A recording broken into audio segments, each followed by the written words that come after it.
If it wasn't so scary, it'd almost be funny. The way that we accept the term artificial on our food labels. Why would we eat artificial food? Now, it isn't funny though. It's actually dangerous. Now, I've told you about the dangers of artificial food colorings and how many of those have actually been taken off of the market because they've been proven to cause cancer. And this may be the future for some of our artificial food flavorings like flavor enhancers and sweeteners. You see, flavor enhancers and sweeteners are actually dangerous because they stimulate our adrenal glands, they stimulate our insulin system, they stimulate the mechanism in our body that actually will recalculate the way that we accept sweetness. Now, here's what I mean. In our brain, we have the ability to associate sweetness with energy, sweetness with calories, and depending upon the sweetness of the food we eat, then our brain will anticipate that it will get so much energy. When we use artificial sweeteners, we confuse the brain. The brain is expecting to get a corresponding amount of energy from the sweetness meter that it detected. And as a consequence, it actually leads to greater and greater cravings for sweetness, greater and greater need to satisfy that craving, which ultimately means that you'll either consume a lot more of a low-calorie thing and thus eat the same amount of calories, or actually harm your body worse than you would than if you had simply had something made with sugar. Now, granted, that sugar should be natural, unwashed, organic sugar, but your body knows what to do with glucose. It breaks down carbohydrates and turns them into glucose.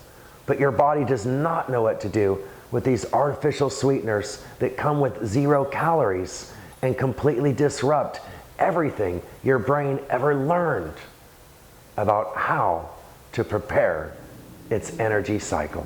So artificial sweeteners are another ingredient you should never let into the food that you put into your body.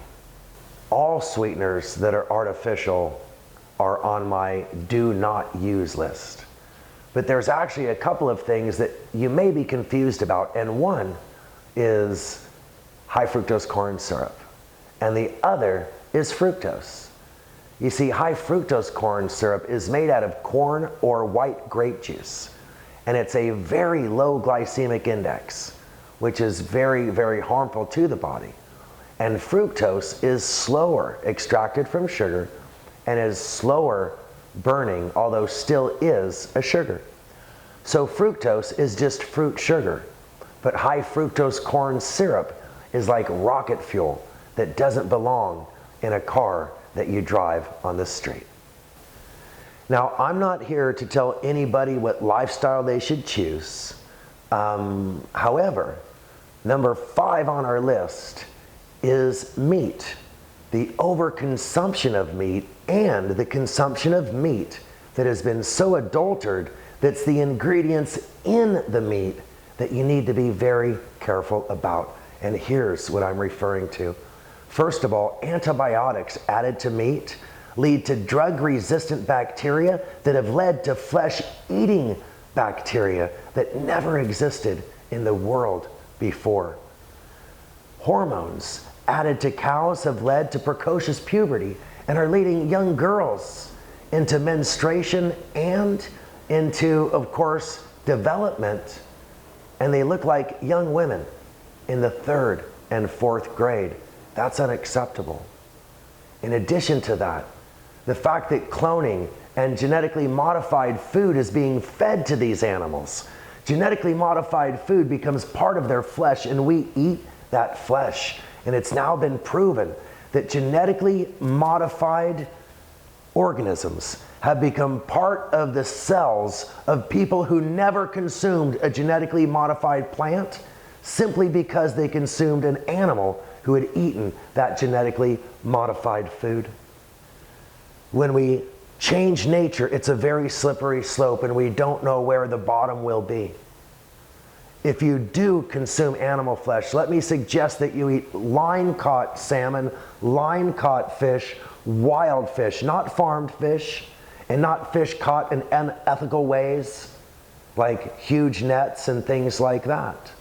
Number two, if you consume cows, I suggest that you eat grass-fed organic beef only, because one of the worst things you could do is feed an animal genetically modified diet and then try to avoid genetically modified organisms. In addition to that, if you do choose to eat chickens, eat free-range chicken that is not kept in a small box its entire life in a very cruel fashion. And I don't even want to tell you about what pigs go through in order to become food for your plate.